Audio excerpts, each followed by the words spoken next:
बताइए, पूरा का पूरा यहाँ प्रशासनिक महकमा चुनाव आयोग के अधीन काम कर रहा है। हम लोगों ने महाराष्ट्र का डीजीपी हटाने को कहा था, आपने उनको हटाया नहीं।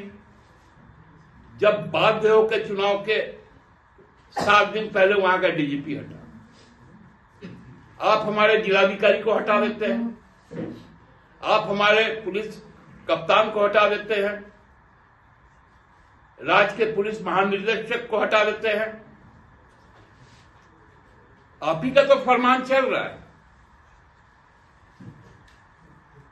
आप जिसको चाहते, जो कार्रवाई होना है सेंट्रल एजेंसी से, उसका एक आगाम ट्वीट आपके सांसद का आ जाता है।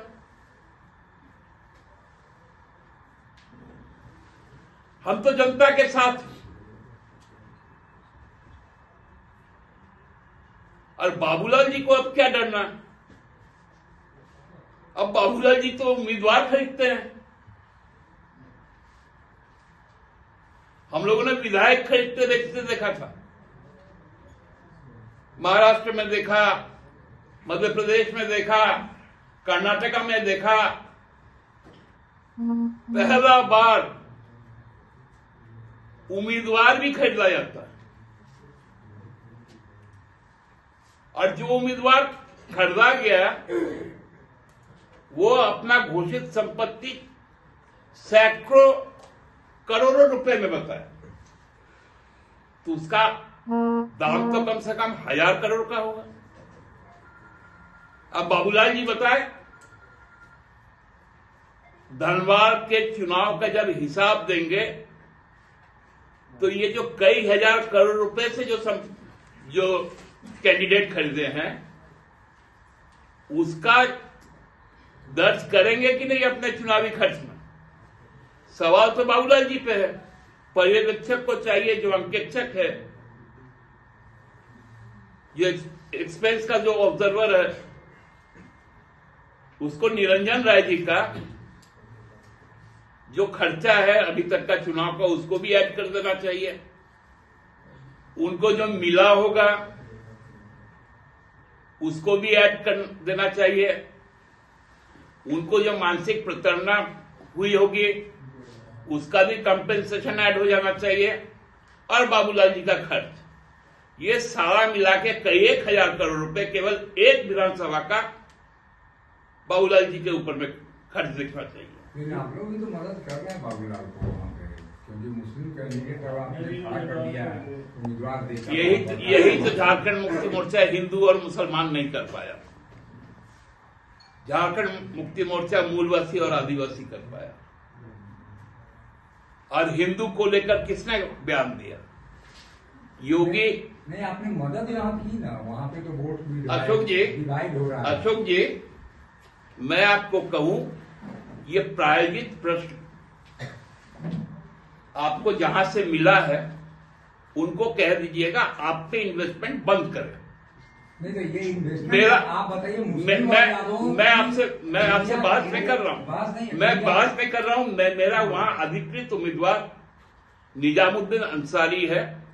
हम चुनाव जीतने के लिए चुनाव लड़ रहे हैं। आप यादव और हिंदू और इस तरह का बात मत करें। ये पूरे पत्रकार फ्रेटर्निटी के लिए मेरा एक सलाह होगा, ऐसे सवालों को एंटरटेन होना आपके लिए शर्म की बात। लेकिन आपके भी तो धन्यवाद। वो पत्रकारों से माफी कर रहे हैं। मैंने उसके लिए कल गिरिडीह में माफी मांगी।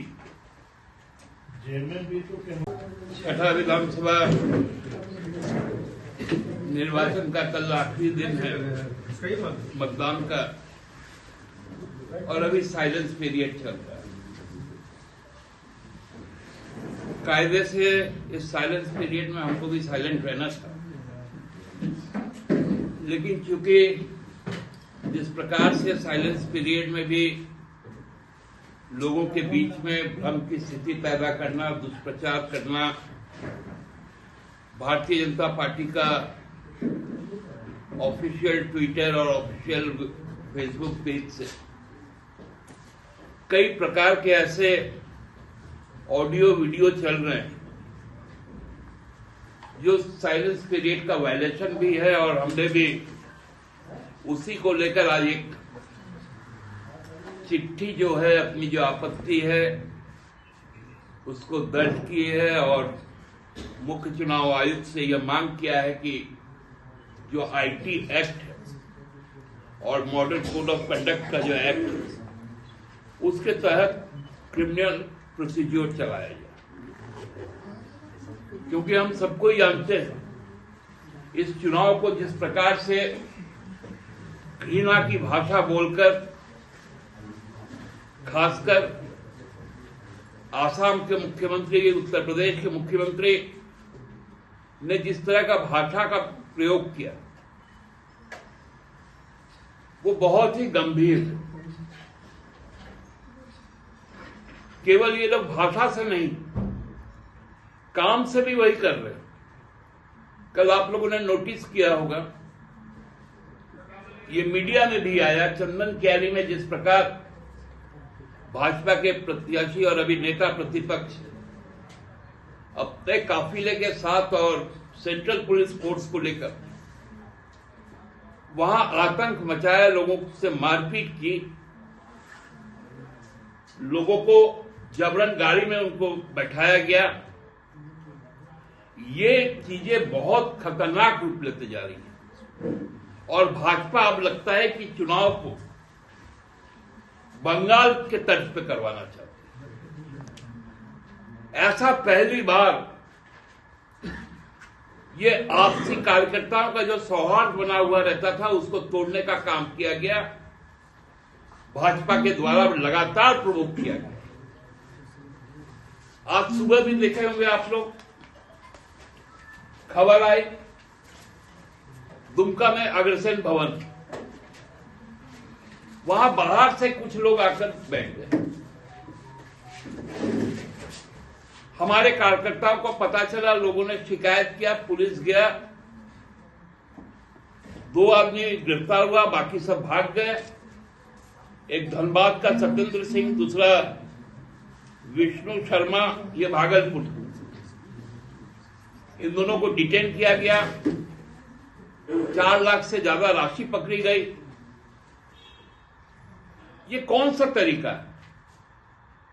क्या केवल model code of conduct Bhajpa के विपक्ष में जो भी पार्टियां काम करे उसी के लिए लागू? भाजपा के लिए अलग नियम कानून है?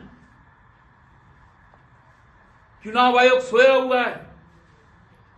बार बार हम लोग यहां से कंप्लेन भेज रहे हैं, संज्ञान तक नहीं लिया जाता।